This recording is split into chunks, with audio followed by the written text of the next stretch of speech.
श्रीमन्महागणाधिपतये नमः। श्री सरस्वत्यै नमः। श्री गुरुभ्यो नमः। वक्रतुंड महाकाय सूर्यकोटि समप्रभ निर्विघ्नं कुरु मे देव सर्वकार्येषु सर्वदा। गणनाथ सरस्वती रविशुक्रो बृहस्पति पंचैतां स्मरेत् वेदवाणी प्रवर्तते। सगळ्यांनी म्हणायचं गुरुर्ब्रह्मा गुरुर्विष्णू गुरुर्देवो महेश्वरः गुरुसाक्षात् परं ब्रह्म तस्मै श्री गुरवे नमः। ब्रह्मानन्दं परमसुखदं केवलं ज्ञानमूर्तिं वन्दातीतं गगनसदृशं तत्त्वमस्यादिलक्ष्यम् एकं नित्यं विमलमचलं सर्वधीः साक्षिभूतं भावातीतं त्रिगुणरहितं सद्गुरुं तं नमामि।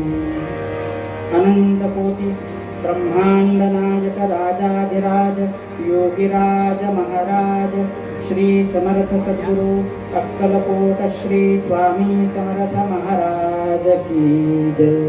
अवधूत चिंतन श्री गुरुदेव दत्त श्री स्वामी समर्थ महाराज की जय। सद्गुरुनाथ महाराज की जय।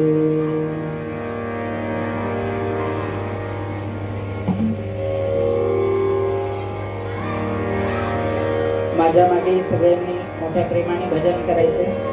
आजचा दिवस गुरुपौर्णिमेचा आहे, तर सद्गुरूंना आनंद होईल अशा शुद्ध भावनेने आपण सर्वजण भजन करूया। श्री स्वामी समर्थ जय जय स्वामी समर्थ।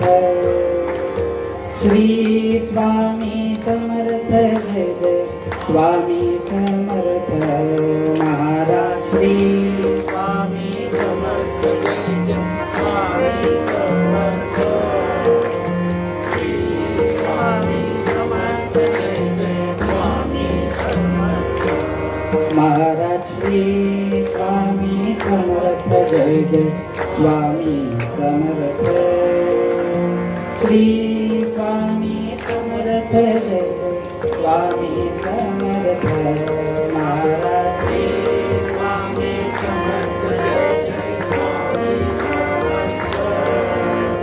श्री स्वामी समर्थ जय जय स्वामी समर्थ महाराज। श्री स्वामी समर्थ जय जय स्वामी समर्थ महाराज। श्री स्वामी समर्थ जय जय स्वामी समर्थ महाराज। श्री स्वामी समर्थ जय जय स्वामी समर्थ महाराज। श्री स्वामी समर्थ जय जय स्वामी समर्थ महाराज। श्री स्वामी समर्थ जय जय स्वामी समर्थ। श्री स्वामी समर्थ जय जय स्वामी समर्थ महाराज। श्री स्वामी समर्थ जय जय स्वामी समर्थ महाराज।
जय जय स्वामी समर्थ श्री स्वामी समर्थ जय जय स्वामी समर्थ महाराज स्वामी समर्थ जय जय स्वामी समर्थ श्री स्वामी समर्थ जय जय स्वामी समर्थ श्री स्वामी समर्थ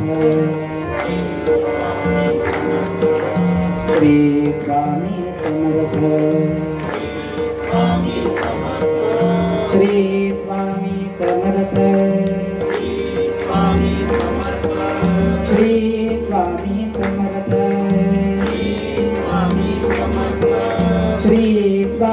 समर्थ स्वामी समर्थ श्री स्वामी समर्थ स्वामी समर्थ श्री स्वामी समर्थ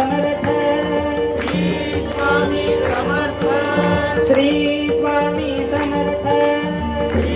स्वामी समर्थ श्री स्वामी समर्थ स्वामी समर्थ श्री स्वामी समर्थ स्वामी समर्थ श्री स्वामी समर्थ स्वामी समर्थ श्री स्वामी समर्थ स्वामी समर्थ श्री स्वामी समर्थ स्वामी समर्थ श्री स्वामी समर्थ जय जय स्वामी समर्थ स्वामी समर्थ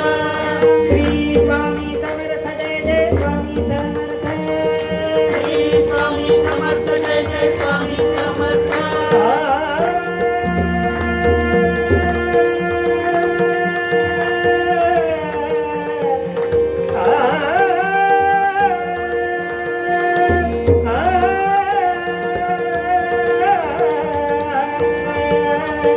समर्थ जय जय स्वामी समर्थ श्री स्वामी समर्थ श्री स्वामी समर्थ श्री स्वामी समर्थ श्री स्वामी समर्थ श्री स्वामी समर्थ श्री स्वामी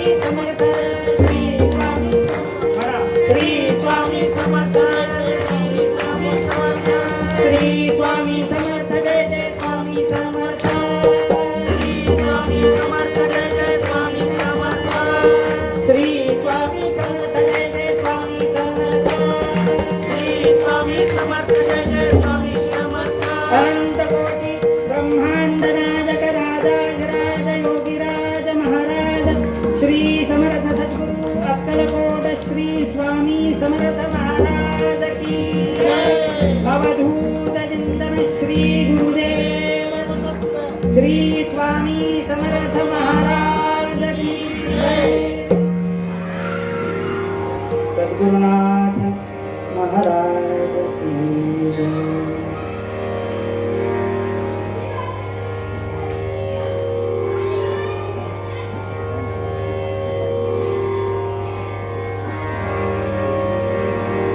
आपल्या सर्वांना माहिती असलेला तारक मंत्र थोडासा चिंतनासाठी घेण्याचा प्रयत्न करतोय. आता इथे एक आल्यावर आनंदाची गोष्ट ही वाटली की सगळ्या मुलांनी अतिशय सुंदर स्तोत्र म्हटली आणि अतिशय उत्तम संस्कार. कारण आजच्या काळामध्ये एवढं आध्यात्मिक वातावरण आपल्या ठिकाणी बघायला मिळतंय याचा खूप मनोमन आनंद झाला. कारण आमचा मुलगा ह्याच वयाचा आहे. तर ज्या वेळेला असे स्तोत्र वगैरे ऐकतो तेव्हा मोठा आनंद मिळतो. तर तुम्हाला येतं आता तारक मंत्र बरोबर. आता माझ्यासोबत म्हणायचं आहे मोठ्याने. ओके.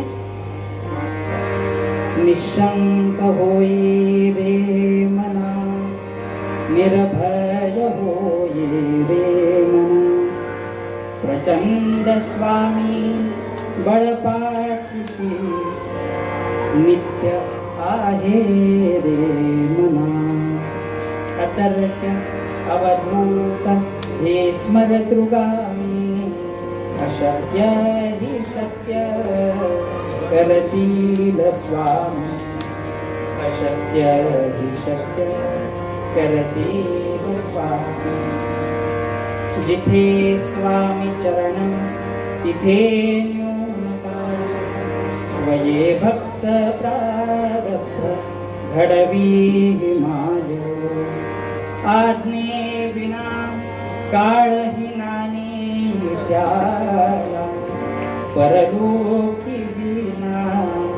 भीतीत जाला अतर्क्य अवधूत हे स्मरतृगामी अशक्य हि सत्य करती स्वामी उगाची भीकोसी भय हे पळू दे बसे अंतरी स्वामी शक्ती करू जगी जन्म मृत्यू असे खेळ ज्यांचा नको घाबरू तू असे बाळ ज्यांचा अतर्क्य अवधूत हे स्मरतृगामी अशक्य हि शक्य करती स्वामी घरा होई जागा श्रद्धे सहित कसा होसी तू त्यावेन तू स्वामी भक्त आठवत कितीदा दिली त्यांनी जसा नको डगमगू स्वामी देतील हात अतर्क्य अवधूत हे स्मरतृगामी अशक्य हि शक्य करतील स्वामी विभूती नमन नाम ध्यानार्दितीर्थ स्वामीच या पंचामृतात हे तीर्थ घेई आठविरे प्रचिती ना सोडिती तया जया स्वामी घेती हाती अतर्क्य अवधूत हे स्मरतृगामी अशक्य हि शक्य करती स्वामी निशंक होई रे मना निर्भय होई रे मना प्रचंड स्वामी बळपाठीशी नित्य आहे रे मना अतर्क्य अवधूत हे स्मरतृगामी अशक्य हि शक्य करती स्वामी अशक्य हि शक्य करती स्वामी अशक्य हि शक्य करती स्वामी सद्गुरुनाथ महाराज की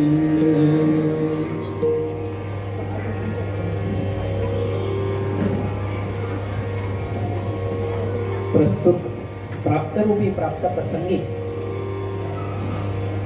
गुरुपौर्णिमा आणि अक्कलकोट प्रणीत श्री स्वामी समर्थ सेवा मंडळाचा आजचा हा प्रथम वर्धापन दिन आणि अशा या शुभ मुहूर्तावर स्वामींच्या चरणी मला वाङ्मयी सेवा अर्पण करता येते हे मी माझं परमभाग्य समजतो.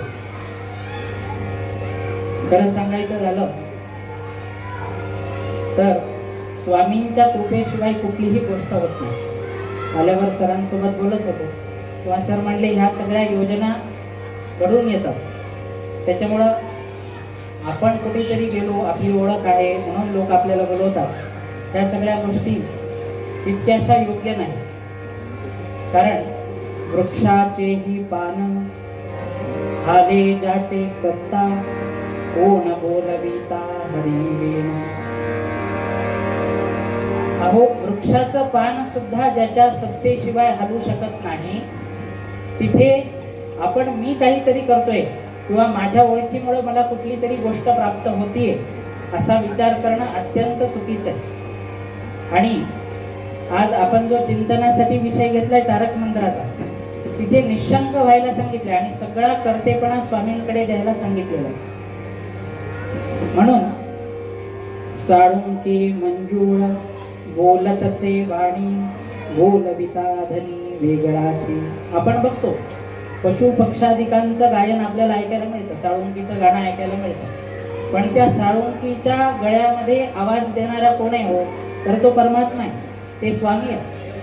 म्हणून बोलविता धनी हा नेहमी वेगळा असतो. त्याप्रमाणे आजची ही जी माझी वाङ्मयी सेवा होतीये ती स्वामींच्या समोर कशी आहे तर बालक बोबुडा बोले, का तो वाकुडा वेचुके पावले, शोध करुणी माऊली विजय देवी. माऊली वर्णन करतात की ज्याप्रमाणे एखाद्या बालकाचं बोलणं त्याच्या आईला कसं आवडतं हो, तर बालक बोबडा बोले, बालक हा बोबडा बोलत असतो, पण आईला त्याचं बोलणं, चालणं, हसणं, रडणं सगळ्या गोष्टी आईला आनंद देतात. त्याप्रमाणे स्वामींची कीर्ती आपण ह्या मनुष्य देहाने वर्णन करू शकत नाही, परंतु आपल्याला आलेलं दायित्व पूर्ण करणं हा भाव जर आपण मनात ठेवला तर तेच स्वामी आपल्याकडून त्यांच्या कथा बोलून घेऊ शकतात. त्यामुळे आजची ही वाङ्मयीन सेवा स्वामींच्या चरणी करायला सुरुवात करूया. त्याही मध्ये विशेष जर गोष्ट बघितली तर आजचा दिवस जो आहे तो गुरुपौर्णिमेचा दिवस. गुरुपौर्णिमेलाच व्यास पौर्णिमा असंही म्हणतात. आपल्या संस्कृतीमध्ये काही ठिकाणी कृतज्ञता व्यक्त करायला सांगितलेलं आहे. कोणते कोणते ते ठिकाण आहे? मातृदेवो भव, पितृदेवो भव, आचार्य देवो भव, अतिथी देवो भव, अशी विविध ठिकाणं सांगितली. मग गुरुपौर्णिमेच्या दिवशी सगळ्यात पहिली कृतज्ञता जर आपल्याला व्यक्त करायची असेल तर ती कृतज्ञता आपल्याला आपल्या मातृदेवतेच्या समोर व्यक्त करावी लागेल. कशामुळे? कारण आई आपल्याला जन्म देते, त्याच्यामुळे आई हा आपला पहिला गुरु आहे. म्हणून मातृदेवो भव, आपल्या मातृदेवतेचं आपण स्मरण केलं पाहिजे. दुसरी कृतज्ञता गुरुपौर्णिमेच्या दिवशी पितृदेवो भव, आपल्या वडिलांच्या ठिकाणी कृतज्ञता व्यक्त केली पाहिजे. कशासाठी? तर वडील आपल्याला ओळख देत असतात. आई आपल्याला जन्म देते आणि वडील आपल्याला ओळख देतात, त्याच्यामुळे दुसरी कृतज्ञता ही वडिलांच्या ठिकाणी. आणि तिसरी जी प्रमुख कृतज्ञता आहे ती आचार्य देवो भव. आचार्य म्हणजे आपल्याला शिकवणारे सगळे शिक्षक, आपले टीचर, त्यांच्या ठिकाणी सुद्धा आपल्याला आपली कृतज्ञता व्यक्त केली पाहिजे. कशासाठी हो? तर ह्या प्रपंचामध्ये जेव्हा आपल्याला उदरनिर्वाह करावा लागतो, आपल्याला पोट भरण्याची विद्या शिकावी लागते. तर कुणी व्यवसाय करतं, कुणी नोकरी करतं, प्रत्येकजण आपली उदरनिर्वाह चालवण्यासाठी कुठली ना कुठली गोष्ट करतो. पण ही गोष्ट शिकवण्याचं कार्य आपल्याला आचार्य करतात, आपले गुरु करतात, आपले शिक्षक करतात. त्यांनी दिलेल्या ज्ञानामुळे आपण 4 अक्षरं शिकतो आणि त्याचं पुढे परिमार्जन असं होतं की प्रपंचामध्ये आपण स्थिर स्थावर होण्यासाठी त्या ज्ञानाची मदत होते. म्हणून ही तिसरी कृतज्ञता आपण शिक्षकांविषयी व्यक्त केली पाहिजे. ह्या सर्व कृतज्ञता गुरुपौर्णिमेच्या निमित्तानं जरी आपण व्यक्त करत असलो आणि त्या आवश्यकही आहेत, कारण जीवनामध्ये कृतज्ञ माणूस जो असतो त्याला असं म्हणतात की कृतज्ञ माणसाचं मांस राक्षस सुद्धा खात नाही. म्हणून परोपकारार्थमिदं शरीरम, परोपकार केला पाहिजे आणि कृतज्ञ राहिलं पाहिजे. आपल्याला ज्यांच्याकडून ज्या गोष्टी मिळतील, आपले सगळे वडीलधारी मंडळी अत्यंत सोप्या भाषेत ती गोष्ट सांगतात, ती जाणीव ठेवली पाहिजे. आपल्याकडे सोपा शब्द आहे. आपण ज्यांच्याकडून जी गोष्ट घेतली त्यांच्या त्या घेतलेल्या गोष्टीची जर जाणीव ठेवली तर आपल्यावर भगवंताचा कृपा आशीर्वाद हा राहत असतो. हे तीनही ठिकाणं जरी महत्वाचे असले तरी हे प्रापंचिक ठिकाण आहे. पण खरी कृतज्ञता ही सद्गुरूंच्या ठिकाणी आपल्याला व्यक्त करायला पाहिजे. कारण आजचा दिवस हा गुरु पौर्णिमेचा दिवस. पौर्णिमा म्हणजे काय? पौर्णिमेच्या दिवशी आपल्याला पूर्ण चंद्र बघायला मिळतो. म्हणजे पूर्णत्व, शिष्याच्या जीवनाला जो पूर्णत्व देतो त्याला सद्गुरू म्हणायचे. आणि आपल्या सर्वांचे सद्गुरू तर समर्थ सद्गुरू आहे. तर स्वामींच्या चरणी आपण ही कृतज्ञता व्यक्त करूया, त्यांना मनोमन साष्टांग प्रणिपात करूया आणि स्वामींचं लीला गायन करण्याचं सामर्थ्य त्यांनीच आपल्याला द्यावं अशी त्यांच्या चरणी प्रार्थना करूया. सद्गुरुनाथ महाराज की.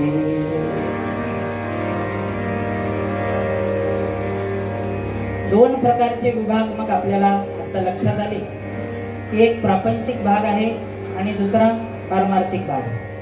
प्रपंचामध्ये जसं आपल्याला आपल्यावर जे उपकार करतात त्यांच्याविषयी कृतज्ञता ठेवावी लागते, तसं परमार्थामध्ये आपल्याला पायऱ्या सांगितलेल्या आहेत, सद्गुरूंविषयीची कृतज्ञता ठेवायला पाहिजे. आणि परमार्थाच्या पायऱ्यामधली सगळ्यात पहिली पायरी कुठली असेल तर निशंक होई रे मना. शंका विरहित सद्गुरूला जेव्हा आपण शरण जातो तेव्हा ते आपल्याला निर्भय करतात. निर्भय होई रे मना. आणि आपण जर बघितलं तर सर्व संतांनी उपदेश कुणाला केलाय हो? दुसऱ्यांसाठी नाही केला. सगळ्यांनी आपल्या मनाला उपदेश केलाय. मनाचे श्लोक, माऊलींचा उपदेश, संतश्रेष्ठ तुकोबाराय यांचा उपदेश, नामदेव महाराजांचा उपदेश, चोखोबा महाराजांचा उपदेश, या सगळ्यांचा उपदेश कोणासाठी आहे? मनासाठी आहे. आणि ते जरी ब्रह्मपदाला पोचले असले तरी त्यांनी आपल्या जडजीवांचा उद्धार होण्यासाठी हा उपदेश केला. म्हणून परमार्थाच्या ज्या पायऱ्या सांगितलेल्या आहेत त्याच्यामध्ये सगळ्यात पहिली पायरी आहे निशंक होई रे मना. निर्भय होई रे मना. कशामुळे? प्रचंड स्वामी बळपाठीशी नित्य आहे रे मना. अहो नकळे नकळे नेती नेती ऐसे बोलत असे श्रुती. स्वामींचा महिमा हा वेदांनाही कळला नाही. कारण आपण बघतो काय, वेदांनाही नाही कळला, वेदांनाही नाही कळला अंत पारयाचा. साक्षात दत्त स्वरूप असणारे स्वामी वेदांना सुद्धा त्यांचा अर्थ कळत, म्हणून वेदांना श्रुती असंही म्हटलं जातं. नकळे नकळे नेती नेती ऐसे बोलत असे श्रुती. म्हणून या मंत्रामध्ये काय सांगितले की अतर्क्य, ज्यांचा महिमा आपण तर्काने सिद्ध करू शकत, आपण कितीही तर्क मांडले तरी तिथे सगळे तर्क फोल होणार आहे. म्हणून स्मर्तृगामी असणारे सश्रद्धा अंतःकरणाने जेव्हा आपण स्वामींच्या ठिकाणी जाऊ, स्मरणगामी असे बरेच लोकांच्या पाठांमध्ये पाठभेद असतात. शब्दांना त्याच्यातला भाव अत्यंत महत्वाचा आहे. तर स्मर्तृगामी म्हणजे काय? पुराणांमध्ये गजेंद्राची कथा येते. गजेंद्र नावाचा एक हत्ती होता आणि त्या हत्तीला एकदा जलक्रीडा करण्याची इच्छा झाली. तो हत्तींचा राजा होता गजेंद्र. गजस्य इंद्र हा सहा गजेंद्र, हा हत्तींचा जो इंद्र आहे, हत्तींचा तो राजा.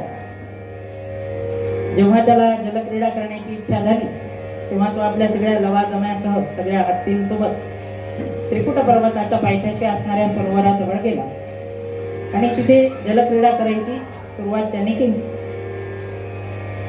सगळा आनंदात जलविहार चालू आहे. आणि असा जलविहार चालू असताना कर्मधर्म संयोगाने त्या सरोवरामध्ये एक मकर होती. त्या मकरीने त्या गजेंद्राचा पाय पकडला. आता गजेंद्राने सुरुवातीला स्वतःचा पाय सोडवण्याचा अत्यंत प्रयत्न केला, परंतु तो स्वतःचा पाय काही सोडवू शकला नाही. कारण स्वाभाविक गोष्ट आहे, पाण्यामध्ये मकरीची शक्ती जास्त आणि जमिनीवर गजेंद्राची म्हणजे हत्तीची शक्ती जास्त. विविध प्रकारे प्रयत्न करूनही स्वतःचा पाय जेव्हा सोडवू शकत नाही तेव्हा काय केलं, त्याचे जे नातेवाईक आहेत सगळे सोबत आलेले एक एक जण त्याचा पाय सोडवण्याचा प्रयत्न करू लागले. प्रत्येकाने समोर यावं, पाय सोडवण्याचा प्रयत्न करावा आणि त्या ठिकाणाहून निघून जावं. प्रयत्न करून थकल्यावर काय करणार माणूस? आपल्या प्रपंचामध्ये असंच असतं. न करू की कोणावर एखाद्या दवाखान्यात हॉस्पिटलमध्ये जाण्याचा योग येवो, सगळे आपले नातेवाईक येतात, भेटतात आणि सोय रे धाय रे संपत्तीचे लोक निधानीचा एक पांडुरंग. अहो सगळे नातेवाईक हे कशासाठी आहेत म्हणे?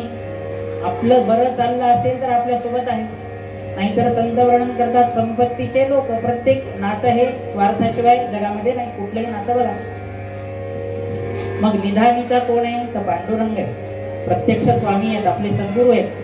अनेक प्रकारे प्रयत्न करूनही गजेंद्राला जेव्हा स्वतःचा पाय सोडवता नाही आला तेव्हा त्यांनी काय केलं, शेवटचा पर्याय, दुःखामध्ये माणसाला भगवंताची आठवण होते तोपर्यंत जेव्हा छान चाललेला आहे, कोणीही माळा घेऊन बसत, कुठल्याही महाराजांकडे आपण जात, अरे आमचं तर छान चाललंय, अशी ही साहजिक नैसर्गिक प्रवृत्ती आहे. परंतु सुखमे दुःखमे सुमिरण सब करे,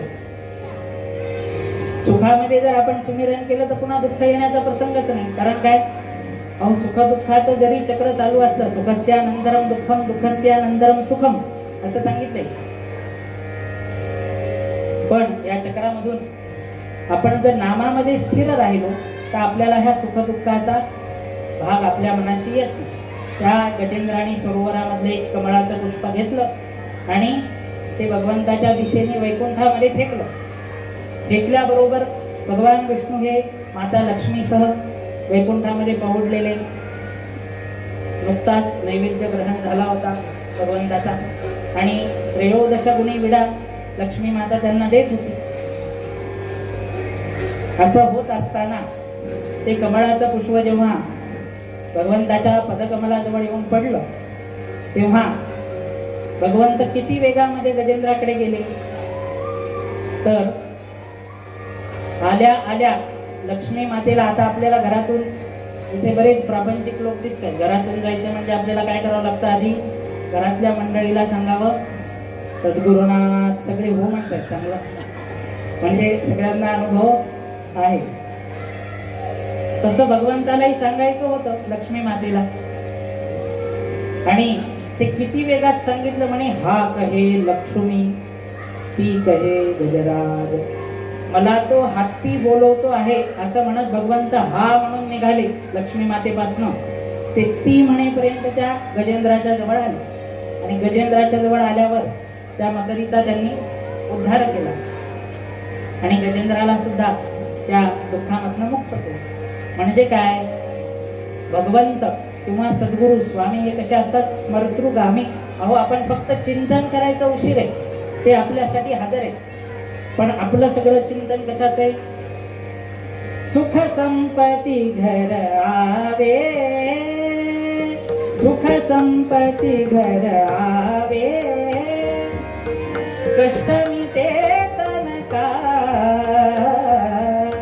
कष्ट मिटे तन का, माता पिता तुम मेरो शरण गहूँ सखी, जय जगदीश हरे, जय जगदीश, जय जगदीश, जय जगदीश हरे. आपण स्वामींकडे जाऊन त्यांची सेवा करतो का, खरंच आपण विचार केला माझ्या सहित सगळ्यांनी, मी फक्त काय प्रतिनिधी म्हणून वरती बसतो. आपण स्वामींकडे जाऊन काय मागतो, सुख संपत्ती घरावे, कष्ट मिटे तन का, महाराज माझा गुडघा दुखतोय, मला ह्याच्यातून सोडवा, महाराज पोराचं लग्न होत नाही, महाराज नोकरी लागत नाही. सगळ्यांचे प्रश्न सारखेच आहेत. बरं हे स्वामींना सांगू नयेत का, हे आपण स्वामींना नक्कीच सांगितले पाहिजे. कारण आपल्यासारख्याच एखाद्या देहधारी मनुष्याला आपले दुःख सांगितल्यापेक्षा प्रत्यक्ष परमात्म्याला सांगितले तर काय वाईट आहे. अहो साधा एखादा माणूस आपल्या दुःखाच्या काळात जेव्हा म्हणतो अरे सगळं ठीक होईल, तेव्हा आपल्याला किती बरं वाटतं. मग जर आपण स्वामींचं नाम घेतलं, स्वामी नामाचा जप केला तर आपल्याला किती बळ मिळेल. तर नक्कीच आपले प्रापंचिक प्रश्न आपण स्वामींना सांगावेत, सांगू नयेत अशातला भाग. पण अहो हिऱ्याच्या व्यापाऱ्याकडे जाऊन आपण त्याच्याकडून हिरे खरेदी करायला पाहिजेत का चुरमुरे खरेदी करायला पाहिजेत. आमच्याकडे त्याला मुरमुरे म्हणतात, आपण खातो भेळमध्ये जे असतं. बरं हिऱ्याचा व्यापारी मुरमुरे देऊ शकणार नाही का, नक्कीच देऊ शकेल. दुकानात बसा, त्याच्या मुरमुरे खायची इच्छा आहे, तो आणून देतो म्हणेल, सांगेल बाबा त्यांच्याकडे जे सेवक असतील तुझा थोडेसे मुरमुरे घेऊन या आणि आपल्याला ते त्याचा प्रसाद नक्कीच मिळू शकेल.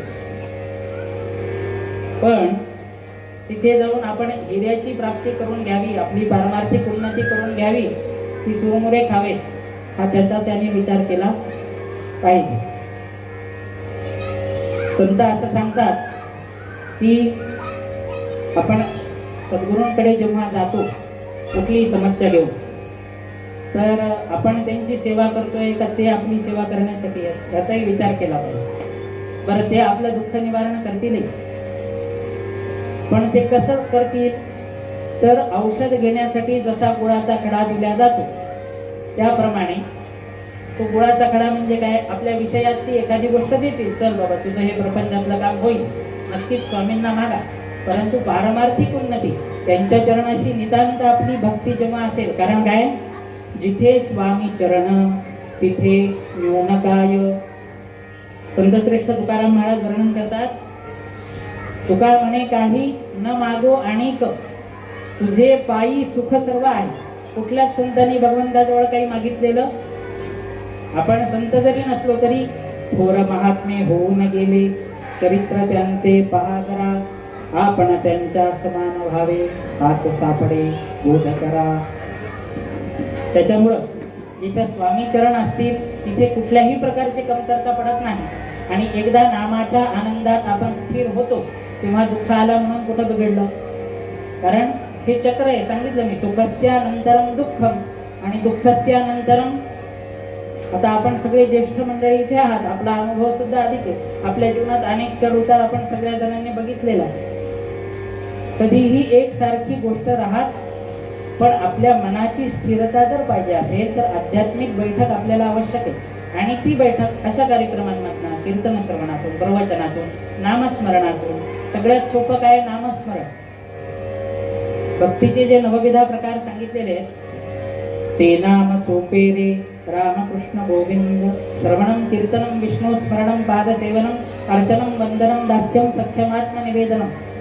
अनेक 9 प्रकारच्या भक्ती सांगितल्या, पण सगळ्यात जवळचं जर काही असेल तर ते भगवंताचं नाम आहे. आणि ते नाम सोपे रे रामकृष्ण गोविंद माऊली वर्णन करतात, वाचेशी सद्गत जपात. रामकृष्ण गोविंद घ्या, श्रीराम जय राम जय जय राम घ्या, श्री स्वामी समर्थ घ्या. कुठल्याही देवतेचं, आपल्या इष्ट देवतेचं, स्वामींचं कुठलंही नाम घेतलं तर ते कसे आहेत आपण बघितलं, स्मरतृगामी. बोलवल्याबरोबर आपल्यासाठी ते हजर आहे. पण आपण विषयाच्या बाजारामधून स्वामींकडे जायला तयारच नाही. जोपर्यंत आपल्याला दुःख होत नाही तोपर्यंत भगवंताची तीव्रतेने आठवण होत, म्हणजे ज्याला सुखामध्ये भगवंताची तीव्रतेने आठवण होते तो खरा सद्भाग्याचा आहे. म्हणून माणसाने जीवनामध्ये उगाच घाबरलं नाही पाहिजे. उगाची भीतोसी भय हे पडू दे. काय मी करता म्हणशी तेणे तू कष्टी होशी, स्वामी करता म्हणता पावशी, यश कीर्ती प्रताप. भीती कशामुळे वाटते हो, एखाद्या गोष्टीची जिम्मेदारी आपण जेव्हा घेतो.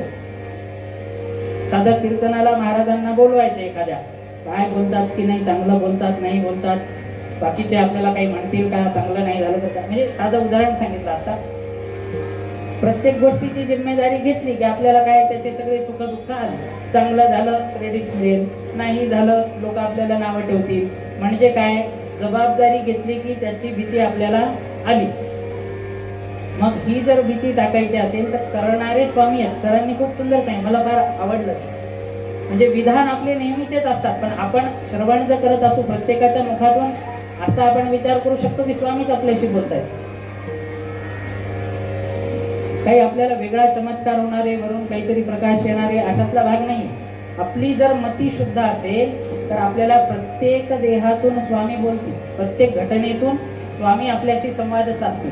फक्त आपली ती पात्रता असण्याची आपण प्रयत्न केला पाहिजे. म्हणून कर्तेपणा टाकावा, म्हणजे भय पळून जाईल आणि आपल्या अंतरी वसणारी स्वामींची शक्ती आपल्याला कळायला लागेल. कसे अंतरी स्वामी शक्ती करू दे.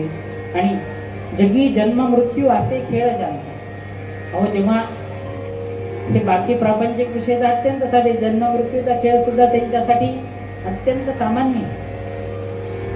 म्हणून कुठल्याही इहलोक असो किंवा परलोक असो, इहलोकी परलोकी ही ना भीती तयार. प्रत्येक घटनेमध्ये आपल्याला तारून नेणारे स्वामीचे. नको घाबरू तू असे बाळकांचा. जेव्हा सश्रद्धा अंतःकरणाने खरा होई जागा श्रद्धे सहित, श्रद्धावान लभते ज्ञान, गीतेने वर्णन केलेले. सश्रद्धा अंतःकरणाने आपण गोष्ट केली तर आपल्याला ज्ञानाची प्राप्ती जागेवर आहे. आणि अश्रद्धा अंतःकरणाने केली. सोपा विचार, आजकाल पर्सनॅलिटी डेव्हलपमेंट वगैरे सगळे कोर्स आलेले आहेत, चांगले कोर्स. त्याच्यात काय सांगतात, हो तुम्ही जसा विचार कराल तसं होत असतं वगैरे वगैरे. आपलं अध्यात्म काही वेगळं सांगत नाही. आपल्या अध्यात्माने परोपकार करायला सांगितला.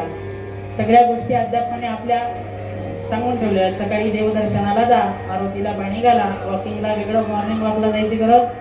पण आपल्या पारंपरिक गोष्टीपासून जसं जसं आपण दूर जातो तसा तसा आपल्याला इतर गोष्टींचा आधार घ्यावा लागतो. पण आनंदाची गोष्ट आहे की या ठिकाणी हे वातावरण जोपासल्या जाते आणि आपल्या सर्वांचीच ही गरज आहे. आपण हे जसं जसं वाढू असे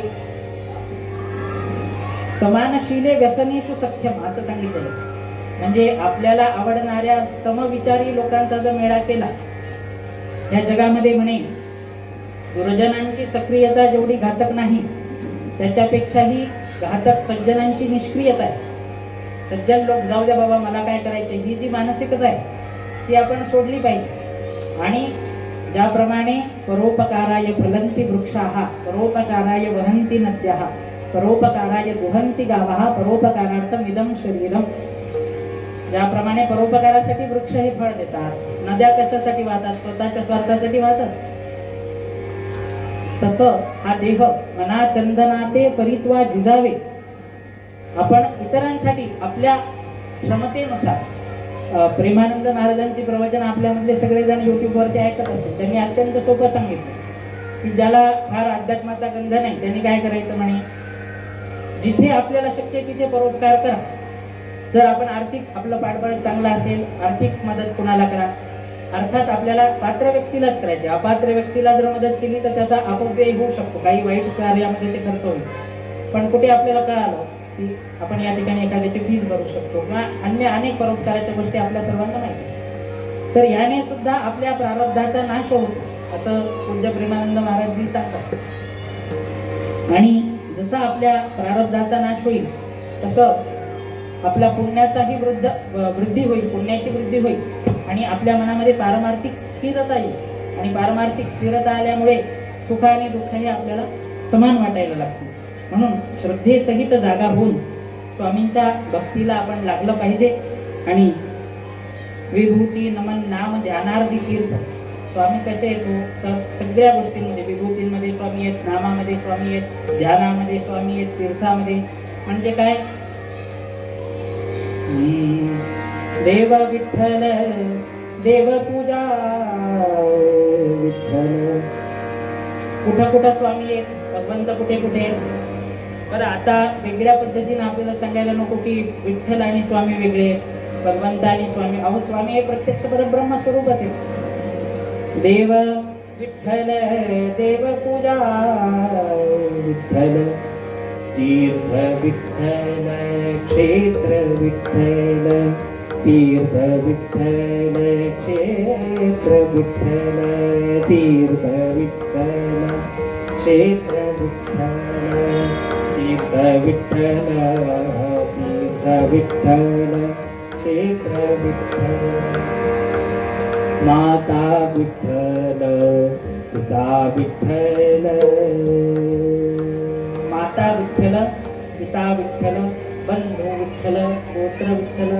सगळ्या गोष्टींमध्ये जर स्वामींना ठेवलं तर आपल्याला वेगळं काही अध्यात्म करण्याची आवश्यकता आपल्या प्रत्येक कर्मामध्ये. एक संत तर इतकं सुंदर सांगतात, तुम्ही घरामध्ये कुठलीही वस्तू आणली, आपण साधी पेन आणली, एखादी वही आणली तरी आधी देवाला दाखवा. पूर्वी आपण करायचो, काही कपडे आणले की त्याला थोडं कुंकू लावायचे घरातले वडीलधारी मंडळी. तर हे संस्कार आपण कशासाठी लावले की आपल्याला अध्यात्माकडे पुन्हा पुन्हा जावं. कारण आपला प्रपंच जो आहे तो आपल्या परमार्थासाठीच आहे. म्हणून या स्वामींच्या पंचामृतामध्ये, पंचामृत काय, पृथ्वी आप तेज वायू आकाश, पंचभूतात्मक हा देह आहे आणि या सगळ्यामध्ये वास करणारे स्वामीच आहेत. म्हणून स्वामींच्या चरणी आपण हीच प्रार्थना करूया की आपल्याला परमार्थिक चिंतन करणं कसं अधिकाधिक वाढेल आणि आपली बुद्धी त्यांच्या चरणाशी कशी स्थिर होईल. कारण एकदा तुझे पायी सुख सर्व आहे म्हटलं की सगळ्या गोष्टी आपल्याला प्राप्तच आहे. आणि आदर्श ठेवायचाच असेल तर संत श्रेष्ठ ज्ञानेश्वर महाराजांचा, संतश्रेष्ठ तुकाराम महाराजांचा त्यांचा ठेवला पाहिजे. तुमच्या आमच्यासारख्या किमान माझ्यासारख्यांचा ठेवून काय उपयोग. सद्गुरुनाथ महाराज की जय. म्हणजे संतांच्या मार्गावर जर आपण चाललो तर आपल्याला आपल्या जीवनामध्ये उन्नती साधता येईल. पूर्वरंगाचं चिंतन या ठिकाणी थांबवतो. काय लिहून बऱ्याच गोष्टी आणलेल्या असतात, पण चिंतनाला बसलं की या ठिकाणी साळुंकी मंजूळ बोलत असे वाणी बोलविता धनी वेगळा, जे ते बोलवून घेतात त्या गोष्टी या ठिकाणी येतात. उत्तर रंगामध्ये काही स्वामींच्या लीला ऐकण्याचा प्रयत्न करूया. अक्कलकोटा माझी, अक्कलकोटा माझी झाले श्री स्वामी राज गतीवर्य.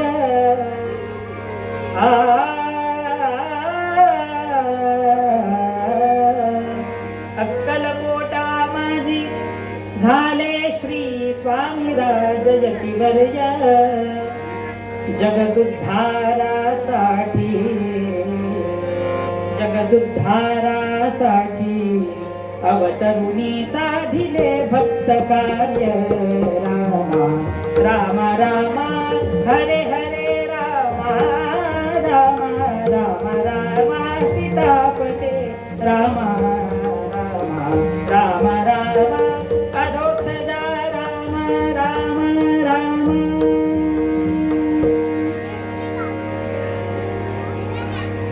अक्कलकोटामध्ये स्वामी समर्थ जेव्हा आले तेव्हाच्या काही लीला प्रसंगांचा विचार करण्याचा प्रयत्न करूया.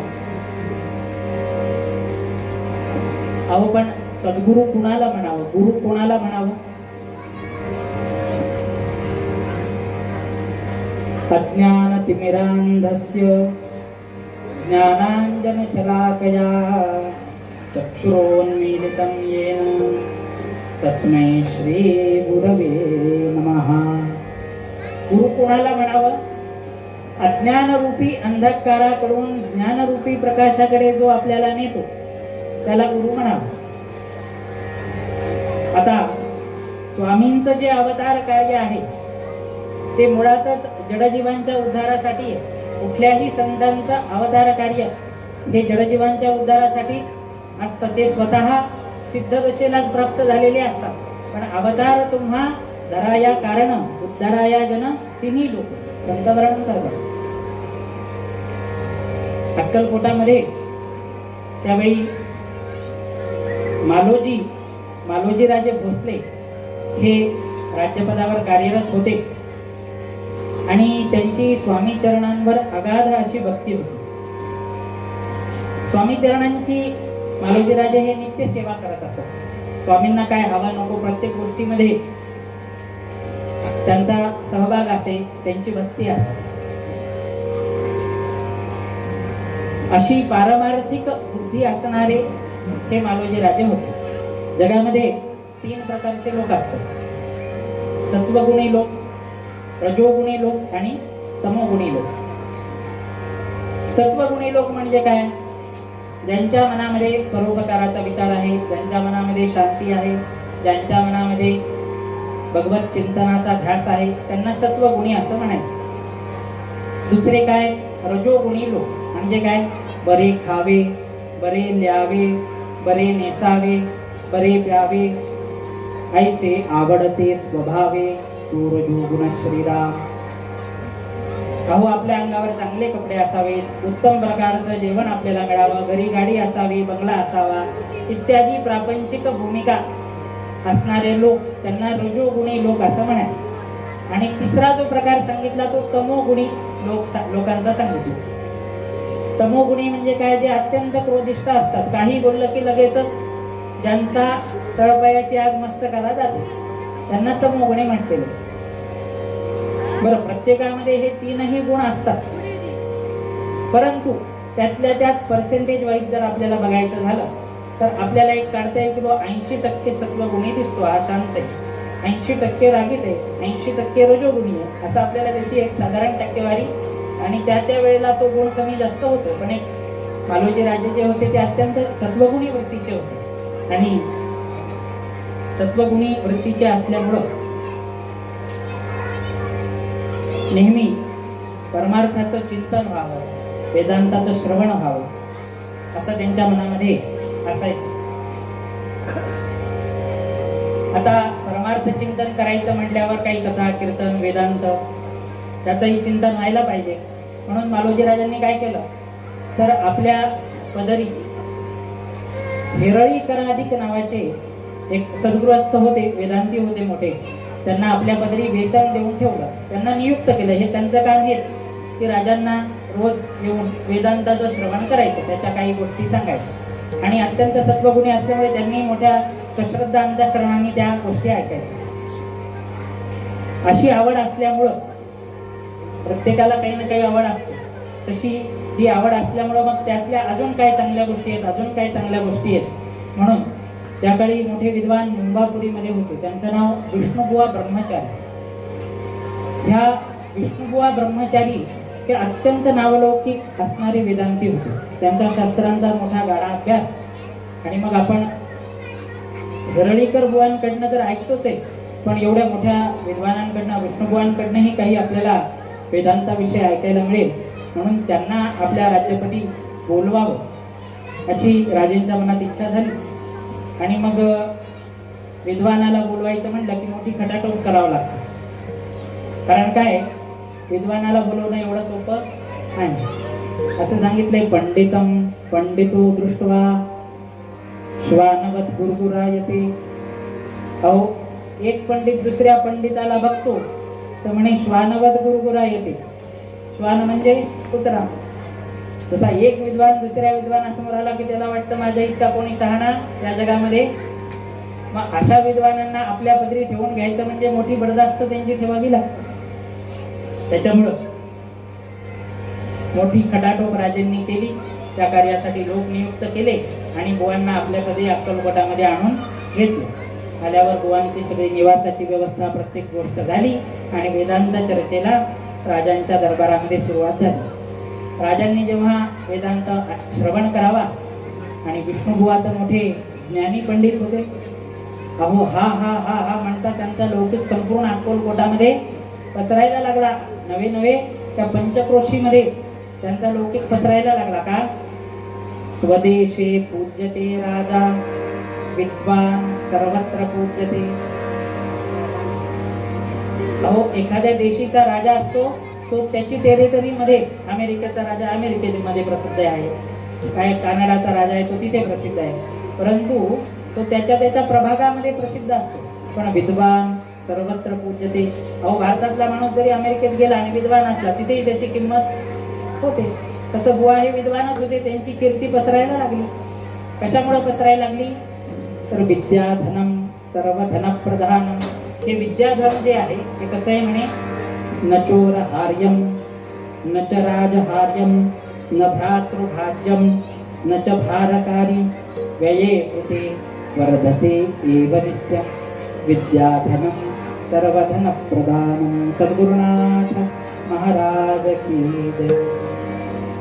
हे विद्याधन कसं आहे म्हणे, आपल्या जवळ असणारी विद्या कोणीही चोरून घेऊन जाऊ शकत. न चोरहार्यम न च राजहार्यम. बरं, एखाद्या देशाचा राजा आहे आणि त्यांनी चल तुझी विद्या मला देऊन टाक असं म्हणून तो आपली विद्या काढून सुद्धा घेऊ शकत. तर ही विद्या कशी आहे, न च भ्रातृभाज्यम. वाटणी करायचा प्रसंग जर आला कुटुंबामध्ये तर भावामध्ये या विद्येची वाटणी सुद्धा होत. न च भ्रातृभाज्यम आणि न च भारकारी. अहो, एवढी मोठी विद्या आहे, आता माझ्याकडे कुठे ठेवायची, गोदाम करावं लागेल का काय. न च भारकारी, त्याचा कुठलाही भार आपल्याला विद्येचा सांभाळायचा होत. म्हणजे चोर चोरून नेऊ शकत नाही, राजा आपल्याकडून घेऊ शकत नाही, भाऊ वाटणी मागू शकत नाही आणि त्याचा कुठलं ओझं पण आपल्या डोक्यावरती आपल्याला ठेवण्याची आवश्यकता नाही. तर मग हे विद्याधन कसं आहे, व्यये कृते वर्धते एव नित्यम. अहो, जेवढं जेवढं त्याचा खर्च आपण करू तेवढं ते विद्याधन वाढत जातं. वास्तविक पाहता बँकेमध्ये पैसे ठेवले तर ते मुद्दल तिथे ठेवावं लागतं, तेव्हा त्याचं व्याज वाढतं. खर्च केल्यावर वाढत. पण विद्येचा जर व्यय केला म्हणजे खर्च केला, दुसऱ्यांना विद्या दिली, जे जे आपणाशी ठावे ते ते इतरांशी सांगावे, शहाणे करून सोडावे सकळ जन. तर ते विद्याधन वाढत असतं. तसा विष्णुबुवांचा लौकिक हा वाढला, अत्यंत विद्यावान होते.